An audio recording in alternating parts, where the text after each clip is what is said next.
Welcome to Meet in the Lobby, a podcast by Avendra International, North America's leading provider of hospitality procurement services.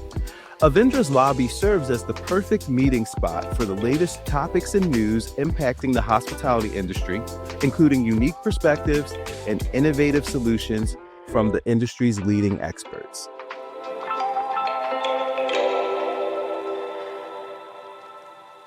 Welcome to Meet in the Lobby, everyone. Now, Dorien, I know you and I have been really looking forward to today's conversation since both of us came from hospitality operations prior to joining Avendra. Now, I don't remember, though, how long were you in operations before you joined Avendra? Oh, Melissa, it feels like a lifetime. But I was in hotel ops, oh my gosh, maybe a decade and a half, about 15 years, yeah. Okay. I mean, it runs through our blood, doesn't it? Oh, yeah, absolutely. Absolutely, it does. Yeah. I spent about 15 years in operations before joining Avendra for the last 12 years. And I think that it's probably because of our experience that you and I understand that there are so many external factors that can impact the hospitality industry. And by external, I mean outside of guests and outside of hotel operations itself, right? For sure. So, on today's episode, we get to talk about the legislative advocacy that occurs on behalf of the hospitality industry. So, I'm really excited for an insightful conversation. And you've got to tell me, who do we have the pleasure of speaking with today? Oh, well, we've got a good one dialed up today. Super excited to introduce Chirag Shah. He's the EVP of Federal Affairs at AHLA. Chirag, how are you doing today, brother? Hey, Dorien, so good to see you again. And Melissa, thank you so much to both of you and the Avendra team. I'm so excited about this opportunity, and y'all have been such phenomenal partners with AHLA for such a long time. Grateful to participate in the inaugural podcast. So thank you so much. Good stuff. Pleasure to have you. So we recognize AHLA is involved in so many different things, right? But I want to know a little bit more about the man behind all of the legislative action. How did you become involved with the AHLA?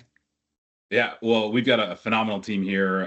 With the American Hotel and Lodging Association is the voice of the lodging industry, and for 115 years, our organization has been there to advocate on behalf of hoteliers. And so to be part of that grand legacy is phenomenal. I just love that we can do our part in this particular period of time, whether it's with advocating with members of Congress or the administration, state legislatures, governors, city halls. Our team does a phenomenal job. We've got about 30 folks in advocacy, and then our tremendous team doing everything else on behalf of the industry and the AHLA Foundation. So the opportunity to be that voice has been a great privilege for the last several years.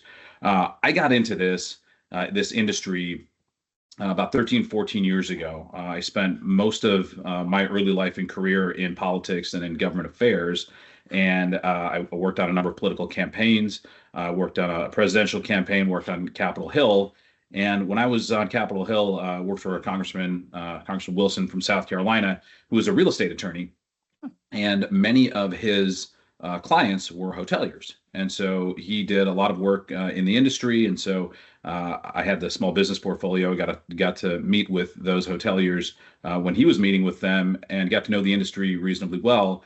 After a few different stops in my career, a group called AHLA was looking to open an office in DC. And so they gave me a call. We had a great conversation, and came to work for the hotel industry with these wonderful hotel owners, and got to really cut my teeth on the ownership, the operations side as well, but on the advocacy side. And then about 4 and some change years ago, got the opportunity to come over to AHLA, and it's been a phenomenal ride. That's incredible. Now, on the AHLA piece, how do you decide which issues you take on and advocate for? So ultimately for us, we look to see what is going to affect the industry overall, what is going to have the most impact on the industry, both offensive and defensive. And we're also very mindful of what is going to impact the bottom line of hoteliers. And so we've got a lot of particularly important stakeholders that we work with. We work with owners and operators, management committees. We work with hotel brand companies, our state lodging association partners. But we also employ, as an industry, north of 2 million people, as well as we support over 8 million jobs around the country. And so all of these factors come into play when we're deciding on our legislative priorities, again, at every level of government, from federal, state, and local. And so we take a lot of that into consideration. We also have what we call our advocacy cabinet, which is our committee for government affairs, which is comprised of representatives from each one of those key stakeholder segments. And starting usually around August, we'll start discussing things. What is impacting our industry that we're forward-looking? And so looking not only as to what has been impacting us for the last 6 months, but also what do we anticipate is going to happen. And ultimately, we put together what we call an issue prioritization. And those matters, whether it is tax policy or travel-related policy, workforce policy, human trafficking prevention, for instance, all of these things are issues that we take into consideration, understand what are the policy implications, what are the economic implications, but then also what are the political realities. And we put those into a prioritization and decided this is how we're going to spend our resources, whether it is time, whether it is money, whether it is building coalitions. And then ultimately we'll have that passed and ratified by the AHLA Board of Directors. So it's a pretty in-depth process, but we want to make sure that we're doing everything that we can to represent the industry well.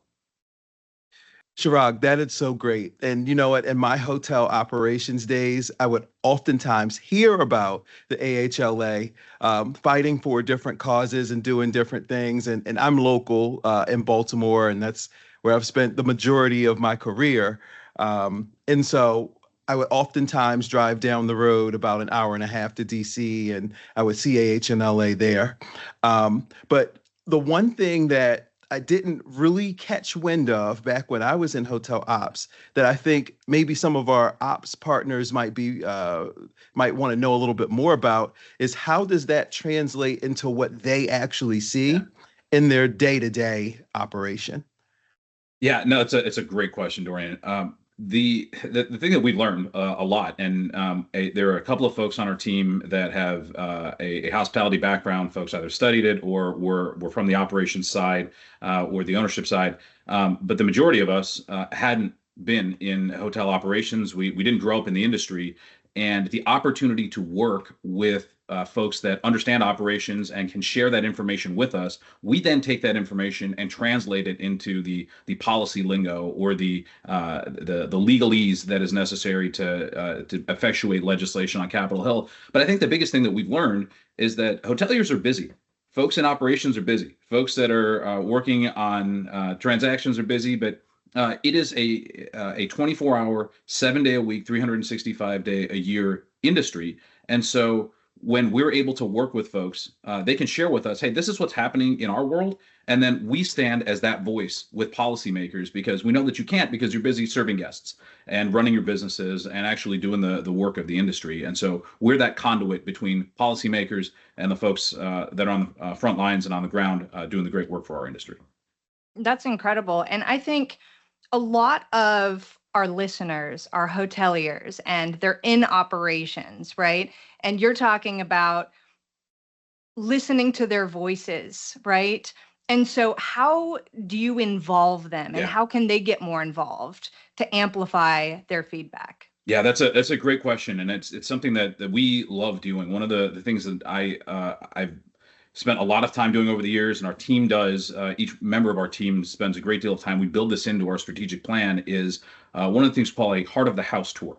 And so we will take policymakers to hotels. We'll work with GMs and folks on the ground, as well as our state association partners and owners and operators, and say, okay, well, let's strategically align particular cities or congressional districts with members of Congress and hotels in those places, and let's bring these officials to the hotel and have them understand what it takes to own, operate, as well as run a successful hotel. And oftentimes we'll have the general manager or other folks on the property, and they'll lead the property tour. And we'll go to every segment of the property or every part of the property from checking in guests. And so the member of Congress will come in, they'll check in guests. I've seen everything from skimming the pool to participating in sheet folding competitions with the housekeeping staff. Anything and everything, cleaning rooms. Most of the time, they don't do it properly, so the housekeeping staff's telling them, "Hey, you need to do this better." But the biggest thing is that most public officials don't fully appreciate our business. And one, they don't understand our model. They've stayed at countless hotels, but it's something that they don't necessarily internalize. And so when we have the opportunity to bring them on property, spend time with frontline employees, spend time with the managers of properties, understand the operations from the ground up, they have a much better appreciation when they get to Capitol Hill and they're voting on legislation that's going to affect us. They're going to say, well, you know what? This actually matters to the hoteliers. And that truly is the gift that keeps on giving, because they keep referencing back. Yeah, when I put on the shirt and I was skimming the pool, I remember what this was like. And so we're going to be mindful of what we're doing here and how it affects Main Street businesses. Okay. I have one just sidebar question. Yeah. How does one get a legislator to their hotel? Like, how do you know Yeah. where they end up? Yeah, no, it's a great question. It's one of the things we build into our strategy year over year, is to say, okay, we're going to have X number of hotel tours, and that varies across the federal, state, and local levels, because we want to get to know hoteliers. We also have created the opportunity for folks to build those relationships in for themselves as well. So we'll facilitate it if folks reach out to us. We'll facilitate the tour. Member of our team, Olivia, was just in Wichita, Kansas, with Congressman from Wichita doing a hotel tour, and he's on the Ways and Means Committee, and they're voting on tax policy right now. And so for him to see firsthand what it takes to run a property, and then to turn around in a week and a half and go to Washington, D.C. and understand what those implications are going to be is critical. So reaching out to us is one. We also have toolkits where we can share information on, not only can we connect you, but then having that annual relationship or consistent relationship with your policymakers is invaluable. Because, I'll be honest with you, a lot of policymakers, they know local businesses because they go into those local businesses. They go to the restaurants frequently. They go to some of the retail establishments frequently. But more often than not, they're not personally staying in the hotels in their own hometown, because they obviously live there, right? But they will have political events in your hotels. They will have family members if they're having a big event, and they'll have some folks staying there. They'll have friends that come to town. Getting to know the hotelier takes a little bit more work, because it's not something that's intuitive. But once they do, they recognize the importance that these are good local jobs that are not going anywhere. We're a service industry at the end of the day. And so that's why they really come to embrace our industry. Now, you do a lot of work both at the local level, regional level, and the national level. So when we're talking about the national level, right, what types of subjects are you advocating on behalf of? Yeah, so over the course of the year, we'll work with our data team and a lot of the industry leaders that provide us with this critical information, what is happening in the industry. And in addition to a lot of those stakeholders we discussed previously, we'll take that information, look at it week to week, month to month, and see what is happening and where do we need to spend more time. This year, for instance, tax policy. For the last 2.5 years, we've been gearing up for this discussion, because in 2017 they passed the Tax Cuts and Jobs Act in Congress, and that was billions of dollars worth of economic benefit to our industry, from the operations side to the real estate side of our industry. And a lot of those provisions, particularly affecting pass-through businesses, are set to expire at the end of this year. So if Congress doesn't act, we're looking at a 33% minimum tax hike on the hotel industry. So we're particularly concerned about that. Jesse Brady from our team is doing a phenomenal job in leading those efforts, and working with members of Congress on the Ways and Means Committee, the Finance Committee, with leadership, to make sure they understand, hey, this is something where it's not just big corporations, it's not just a faceless industry, but these are good local jobs that are affected by small businesses. And so these are the conversations. Tax policy, there's a small business deduction, for instance, a tax deduction of 20%, that could go away. We're looking on the operations side, the opportunity to expense your capital investments. And so bonus depreciation is a critical provision for us as well, returning to that 100% bonus depreciation that was there in 2017, because that will spur investment as well. in our industry. We're, of course, a capital-heavy industry. I don't need to tell you all that. The like-kind exchange, which is an important real estate provision. It allows a hotelier to sell one parcel of real estate and purchase another, and roll the proceeds into the purchase of that second property. And so these are critical things for us. So tax policy is one. We're also a very workforce-centric industry, and so workforce policy will always be an issue. There's been a critical labor shortage in our industry for a number of years. Ashley McNeil from our team runs the H-2B Coalition in Washington, D.C., and the opportunity to bring more seasonal workers through guest worker programs has been critical to us, and we've met with some success there to double the cap of H-2B workers, but we need to continue to do more because there are over 100,000 open jobs in the hotel industry right now. Protecting the franchise model is also very critical to us because more than half the hotels in the country are franchise properties. And so making sure that policymakers understand what is a franchise and the fact that it's the local small business owner that actually owns that property and employs those employees and takes on the financial risk is something that, again, isn't particularly intuitive yet until we share that story with policymakers. And then the last one I'll tell you is that we always have to stay nimble as well.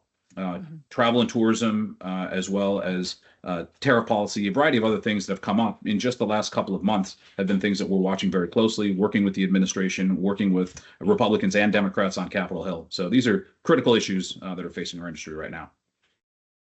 I do have one other question, and it goes back to our conversation earlier regarding human trafficking, right? And that is something that I have sat in on an AHLA discussion on. Can you give a little bit more insight as to what AHLA is doing and who you're partnering with to help combat that? Absolutely.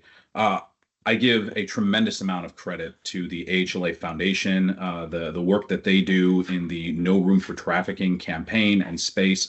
It's an initiative that is so critical to our industry. Eliza McCoy from our team runs this program. The foundation does tremendous work to provide resources to survivors. The Survivor Fund that has been created, working with a number of not-for-profit organizations as well.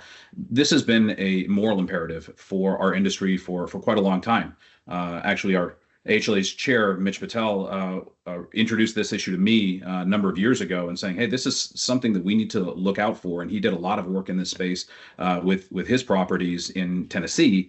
Ultimately, we want to be one of the good actors in this space. And I think we've done that in over the last several years in bringing together key stakeholders, whether it's law enforcement to the hotel community, creating a training for hotel employees.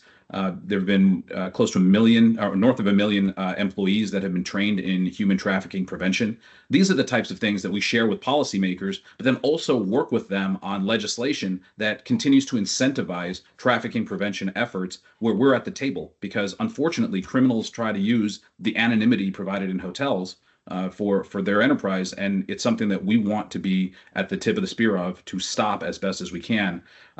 There's legislation in Congress that provides incentives for hotels that go through this training, particularly with being a priority for federal travelers. These are the types of things that we work on the policy side as well, that marry the legislative process as well as the work that the foundation is doing, the community is doing, the brand companies, the owners and operators as well. I have one fringe question off the side of that question. So Melissa kind of spoke about a national issue. I'd beg to say even a global issue, but there may sometimes become times where there are very regional problems that might arise or things that hoteliers are facing at a regional level. How can hotels or, pockets of ownership groups, how can they communicate to AHLA that there may be a budding issue and so it can be put on your radar?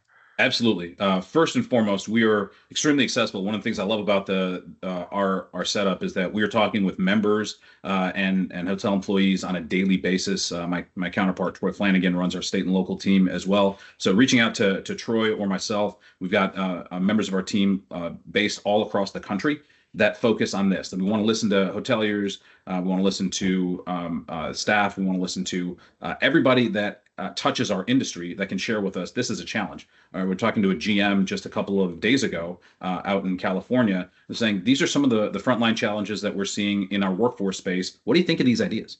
And so we ran with them with a couple members of Congress and with our council, and said these are some of the best ideas we've heard. They're not perhaps drafted in the arcane legalese of 1970s legislation that this might affect, but this idea is something that we can put right into this, and we're going to advocate for it.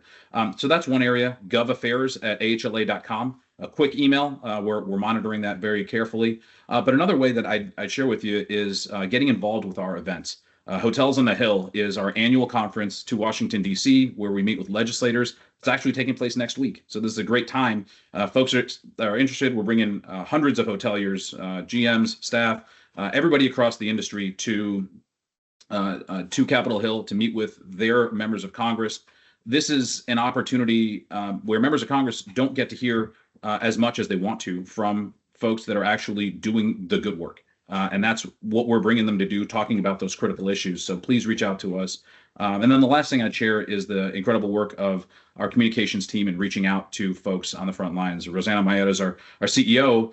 She was also our previous head of communications. And so we've taken on a dedicated effort in making sure that we're reaching every corner of our industry through a renewed effort in communications. And so hopefully folks are getting Hotel Lobby, which is our newsletter, but they're also able to reach out and hear the critical pieces of information that are happening, city, state, and federal affairs. Thank you for that, Chirag. Tell us one more time, where can we email AHLA to connect with you more? Sure. GovAffairs, GOVAFFAIRS at AHLA.com or hotelsact.org. These are two areas that will reach us, but the second one is one where hoteliers can get information, and also we facilitate their connection with their members of Congress and local officials as well. So govaffairs at AHLA.com and hotelsact.org. Thank you. Thank you. And thank you for being a guest on our inaugural Meet in the Lobby podcast. We definitely appreciate you spending some time with us, and we look forward to working with you more in the future. I'm so grateful to you both. Thank you so much, and thank you for the partnership with Avendra. Thanks for meeting with us today. Interested in becoming a member of Avendra's procurement services? Scan the QR code on the screen or visit us at www.avendra.com to inquire. To learn more about Avendra International and the latest hospitality news and trends, follow us on LinkedIn at Avendra International. Meet in the Lobby is a production from Avendra International. Special thanks to our executive producers, Dorien Murphy, Melissa McCormack, Corey Moriarty, Eleanor Waddell, and Lindsay Garbachik, and our production partners, MarketScale. To learn more, click the link in the description.